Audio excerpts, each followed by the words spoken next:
70% of orchids never touch the ground when they're alive. Orchids are 10% of all the flowering plants in the world, with some 28,000 known species still being discovered. They've been around for about 70 million years, long enough to get creative about survival. The bee orchid evolved to trick male insects into trying to mate with it by mimicking female pheromones. When a male tries to mate, he covers himself with pollen and then spreads it from flower to flower without getting anything in return. But the bee that the bee orchid evolved for is extinct. Male bees don't gather pollen, so they never did. The flower is still out there, mimicking a bee that's been dead for millions of years. That's called an evolutionary ghost. Magnolias have the same problem. There was a beetle that magnolias are suspected to be pollinated by, and that beetle has been extinct for millions of years. Lots of old flowering plants developed for bugs that are no longer there.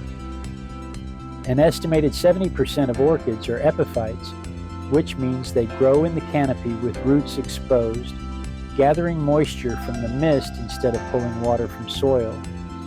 A healthy live plant never touches the ground. They grow in rainforest canopies in the tropics and stay there until they die and fall.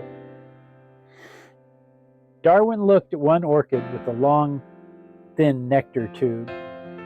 40 years before they discovered the moth that pollinates it, he described what the pollinator must look like based solely on the shape of the flower. He knew it had to have a very long proboscis to reach the nectar at the bottom of that tube. 20 years after Darwin died, they found the moth. It was almost exactly as he described it. Of the 28,000 known species, only about 1,000 have been assessed for their numbers, range, and conservation status. In the mid-90s, they discovered a very rare orchid in Vietnam and almost immediately plucked it to near extinction through poaching. The floral industry is highly competitive and can't grow enough volume fast enough to keep up with demand, so people still cut wild orchids out of trees to sell. Sometimes they take the whole plant. Sometimes they just gather the flowers if they're close to civilization. The plants can't reproduce fast enough to keep up with the poachers.